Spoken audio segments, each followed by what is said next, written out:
हाँ, so now we have discussed already gravitational field and gravitational field intensity, उसका formula भी देखा कैसे लगाना है. ओके, अब हम देखते हैं gravitational field intensity for different objects. Different मतलब बहुत सारे नहीं देखेंगे, जिसके न्यूमेरिकल्स हमें है वही हम देखने वाले हैं.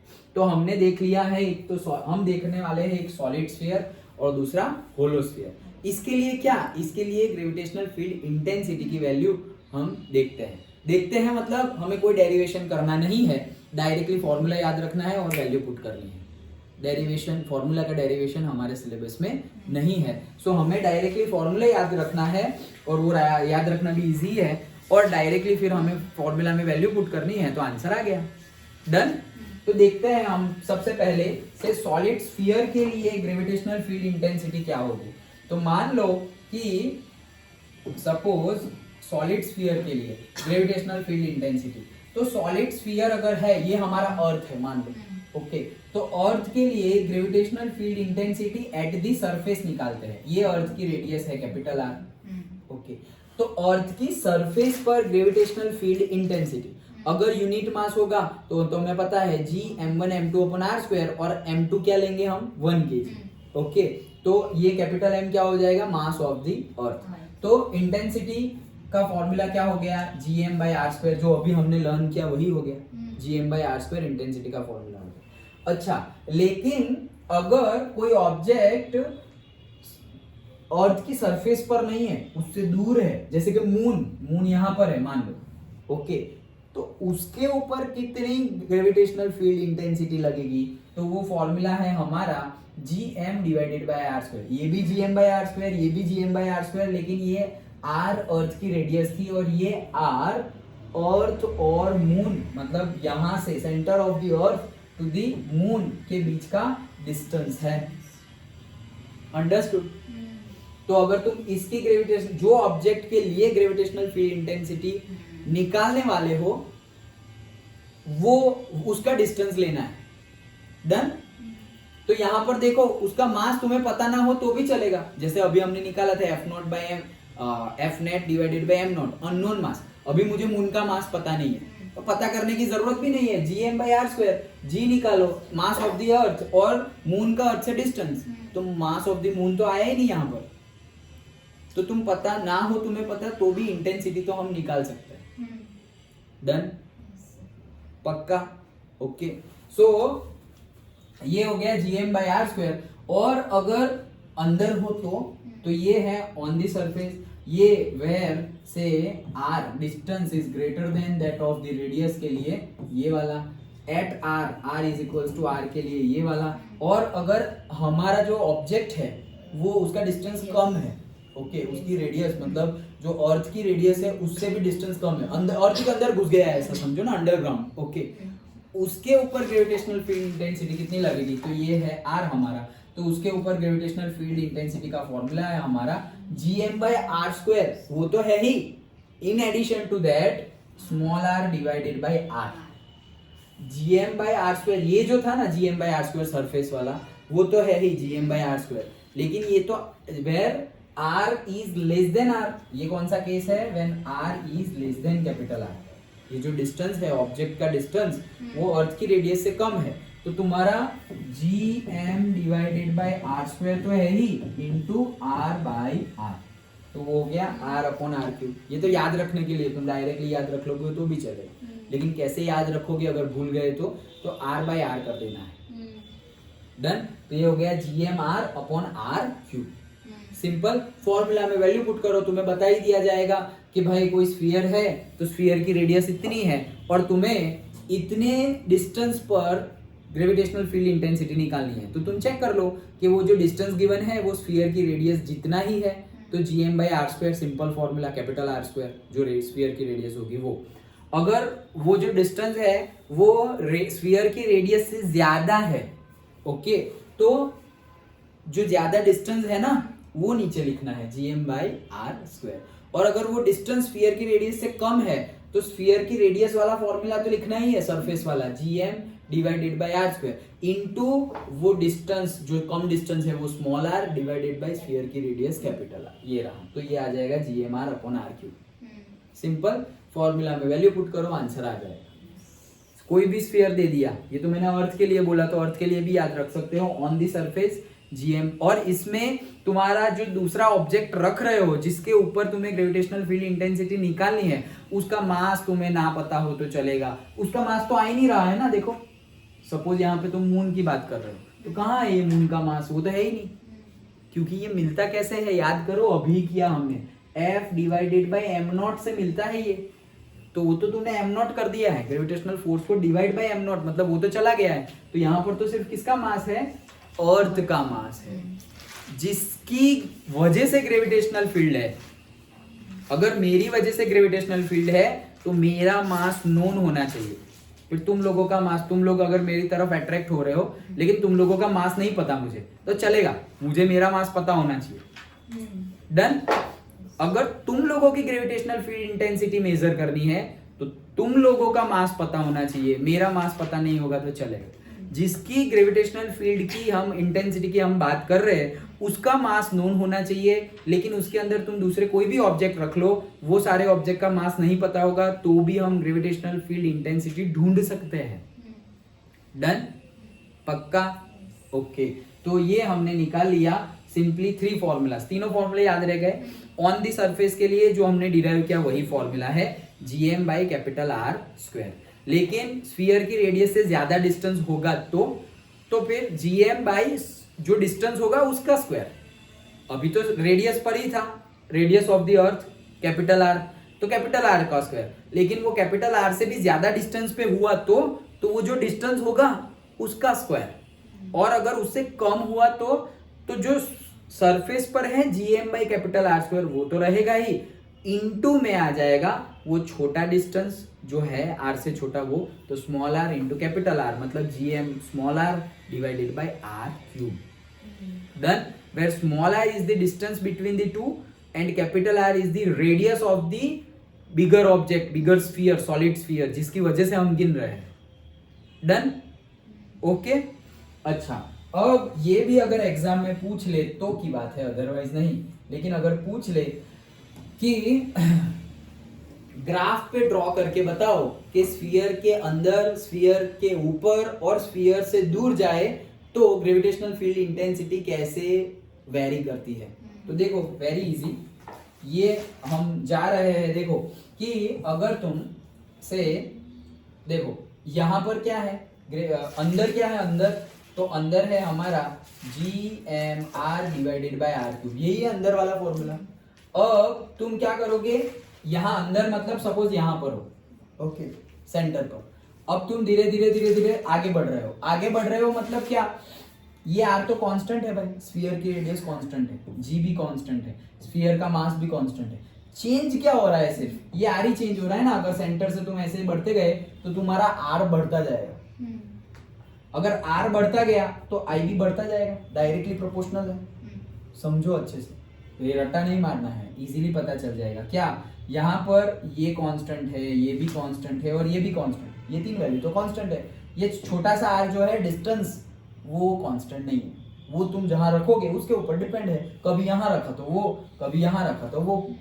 तो ये क्या कर रहे हैं, अगर सेंटर से गिने तो सेंटर से कंटिन्यूअसली अगर सरफेस तक जाए तो वो इंक्रीज हो रहा है, तो अगर ये इंक्रीज हो रहा है तो ये भी क्या होगा, इंक्रीज। तो देखो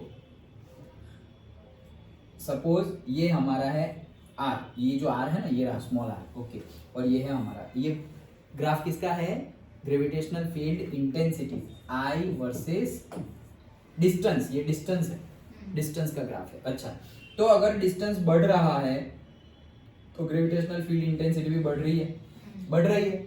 अच्छा, अब ये पॉइंट क्या है, ये पॉइंट पर ये जो डिस्टेंस है स्मॉल आर, ये वो आर जितना हो गया। डन, तो स्मॉल आर अगर आर जितना हो गया तो तुम सरफेस पर आ गए, सरफेस पर आ गए तो सरफेस का फॉर्मूला लगाओ, तो वो कितना हो जाएगा, GM बाई आर स्क्वायर। तब तक तो बढ़ा इंटेंसिटी, अब बढ़ बढ़ के कितना हो गया, GM बाई आर स्क्वायर। अभी और दूर जा रहे हो तो देखो अभी और दूर जाने के लिए फॉर्मूला ये है, ओके। अब अगर तुम ये आर तुम्हारा पहले 0 था, आर 0, अगर मान लो आर 0 है तो ग्रेविटेशनल फील्ड इंटेंसिटी कितनी होगी, अगर स्मॉल आर जीरो है तो ग्रेविटेशनल फील्ड इंटेंसिटी कितनी होगी? हाँ GM श्योर जीरो होगी। याद करो मैंने बताया था कि acceleration due to gravity centre of the earth पे कितनी होगी? जीरो होगी, हमने डिस्कस किया था। तो तुम सेंटर ऑफ द अर्थ पर चले जाओ तो acceleration due to gravity zero हो जाएगी। सेंटर ऑफ द अर्थ पर तुम गए तो कोई ग्रेविटी लगेगी ही नहीं, नो ग्रेविटी। क्यों? क्योंकि जिसकी वजह से ग्रेविटी लग रही है तुम तो वहीं खड़े हो। अंडरस्टूड? ओके। तो एक्सेलरेशन ड्यू टू ग्रेविटी हमें सबसे ज्यादा कहां पे फील होती है? अर्थ पर, अर्थ से ऊपर जाने पर या अर्थ से नीचे जाने पर? अर्थ पर। ऑन दी सरफेस जी की वैल्यू मैक्सिमम है। अगर सरफेस से ऊपर गए तो जी क्या होगा? कम होगा। और अगर सरफेस से नीचे गए तो जी क्या होगा? तो भी कम होगा। यस, डिस्कस किया था हमने, दोनों फॉर्मूला के बेस पे देखा था कि जी क्या हो रहा है? कम हो रहा है। ऊपर जाओ तो भी कम हो रहा है, नीचे जाओगे तो भी कम हो रहा है। सरफेस पे ही 9.8 है, ऊपर गए तो 9.8 से कम होगा, नीचे गए तो भी 9.8 से कम होगा, और अगर बहुत नीचे चले गए, सेंटर पे चले गए तो जीरो ही हो जाएगा। फॉर्मूला में ये GM/r², डिस्टेंस ही तुम जीरो कर दोगे तो। अंडरस्टूड? ओके। सो अगर बस ये कंसेप्ट वाला क्वेश्चन था। ओके। अब अगर r is equal to zero है तो इंटेंसिटी की वैल्यू कितनी हो जाएगी? जीरो। ये हो गया पक्का? अच्छा, तो देखो यहाँ पे ओरिजिन पे ही r जीरो तो i जीरो। अब r बढ़ा तो i भी बढ़ा, बढ़ के कितना हो गया? सरफेस पर जितना है उतना हो गया। अब तुम्हारा जो डिस्टेंस है, ये सब रब कर दूं? अच्छा, अब ये जो तुम्हारा डिस्टेंस है स्मॉल r, वो यहां तक, यहां कम था रेडियस से, फिर यहां आने के टाइम पर रेडियस जितना हो गया, और इससे आगे जाएंगे तो वो रेडियस से ज्यादा हो जाएगा। मतलब कौन सा केस हो जाएगा? r is greater then the capital R, small r is greater than capital R। उसके लिए ये फॉर्मूला है, तो उसके लिए वो फॉर्मूला है। तो r की वैल्यू बढ़ रही है, मान लो r की वैल्यू बढ़ रही है, इंक्रीज हो रही है। अगर r की वैल्यू बढ़ रही है तो यहाँ नीचे तो r का स्क्वायर है, तो वो वैल्यू भी बढ़ेगी, लेकिन वो पूरी की पूरी वैल्यू डिनोमिनेटर में है, तो वो बढ़ती जा रही है, तो i क्या हो जाएगा? कम हो जाएगा। इनवर्सली प्रोपोर्शनल है, डायरेक्टली प्रोपोर्शनल हो तो इंक्रीज होता है, इनवर्सली प्रोपोर्शनल हो तो एक बढ़े तो दूसरा कम होगा। तो वो बढ़ रहा है, ये r बढ़ रहा है, तो फिर i क्या होगा? कम। तो ये देखो ये कम हो रहा है। दैट्स इट, हो गया graph, because i is inversely proportional to r²। Simple. Okay, तो ग्राफ हमने ड्रॉ कर लिया। फिर से देखते हैं, अगर रेडियस और से डिस्टेंस स्मॉल r, जो स्मॉल r है वो जीरो हो, मतलब तुम कहां पर चेक कर रहे हो gravitational field intensity? At the centre of the अर्थ मान लो, या at the centre of the sphere मान लो। ओके, वहां पर चेक कर रहे हो तो वहां पर तो जीरो। तो small r is equal to zero पे, भले ही कैपिटल R है भाई, तुम स्मॉल r जीरो किए, अर्थ की सरफेस, अर्थ की रेडियस को थोड़ी जीरो कर सकते हैं।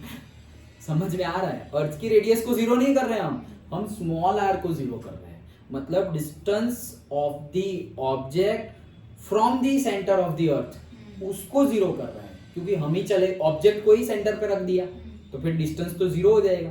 ओके, अगर ये पॉइंट ए है और ये पॉइंट बी है, उनके बीच का डिस्टेंस 10 किलोमीटर है, लेकिन ये पॉइंट बी को उठा के मैं ए पर रख दूं तो उनका बीच का डिस्टेंस क्या हो जाएगा? जीरो हो जाएगा। तो वो जीरो कर रहे हैं हम। ओके, तो वो जीरो होगा अगर radius of the small r अगर जीरो होगा तो इंटेंसिटी क्या हो जाएगी? जीरो। अगर स्मॉल r बढ़ रहा है, तो स्मॉल r बढ़ रहा है, अंदर के लिए फॉर्मूला हमारा ये है, तो अगर स्मॉल r बढ़ रहा है तो इंटेंसिटी डायरेक्टली प्रोपोर्शनल है। I इज, यहाँ के लिए I is proportional to R लिख लेना, यहाँ लिखना रह गया, I is proportional to R है, तो R बढ़ेगा तो I भी बढ़ेगा। देन कब तक? सरफेस पर आ जाओ तब तक। सरफेस पर आओगे तो क्या होगा? तो दूसरा फॉर्मूला है हमारे पास, capital GM divided by r²। कब? जब यहाँ पर क्या है? यहाँ पर है r is equals to r।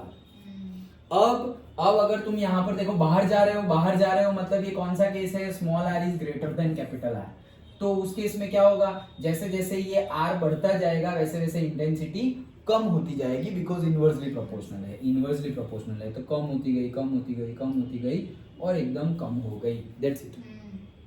Understood? Simple था ग्राफ, पक्का ये समझ गए तो वो कुछ नहीं है। अंडरस्टूड? अच्छा चलो क्लीन कर दो। अच्छा रहने दो, कोई बात नहीं। होलोस्फीयर, अब हम देखते हैं, ये तो सॉलिड स्फीयर था, अब होलो स्फीयर।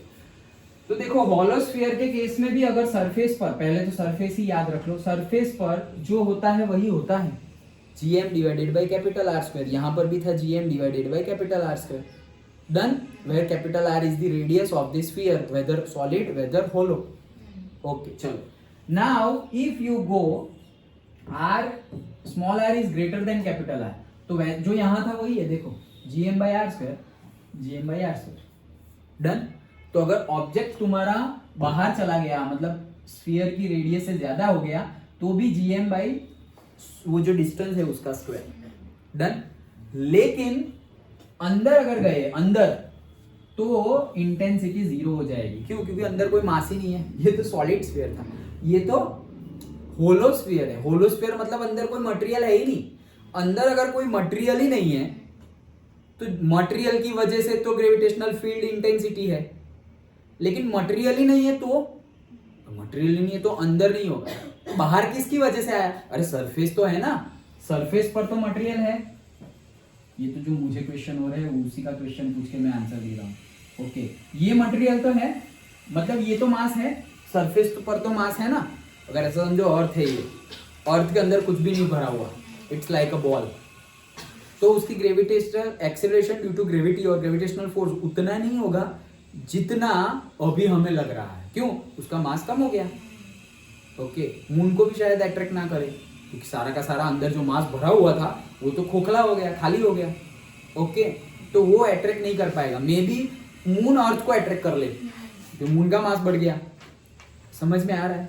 तो अगर मास है, उसकी वजह से ग्रेविटेशनल फील्ड इंटेंसिटी है, लेकिन मास अंदर से पूरा निकल गया, तो अंदर ग्रेविटेशनल फील्ड इंटेंसिटी क्या हो जाएगी? 0। लेकिन सरफेस पर 0 नहीं होगी। क्यों? सरफेस पर तो मास है, उसके बाहर भी 0 नहीं होगी। क्यों? क्योंकि सरफेस पर मास है, तो वो मास की वजह से तो ग्रेविटेशनल फील्ड लगेगी ना, तो वो भी लगेगी। अंडरस्टूड? सिंपल है।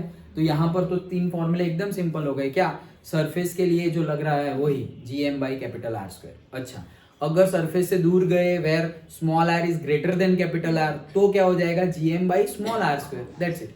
और अगर अंदर घुस गए, तो अंदर घुस गए लेस देन के लिए तो 0। क्यों? अंदर मास ही नहीं है। अंदर मास ही नहीं है तो ग्रेविटेशनल फील्ड इंटेंसिटी नहीं होगी, तो ग्रेविटेशनल फील्ड इंटेंसिटी 0 हो जाएगी। डन। अब उसके लिए भी ग्राफ ड्रॉ करते हैं, तो उसके लिए ग्राफ ड्रॉ करें, अगेन I वर्सेस R का ग्राफ ड्रॉ करते हैं। तो अगर R इज इक्वल टू 0 हो तो ग्रेविटेशनल फील्ड इंटेंसिटी 0।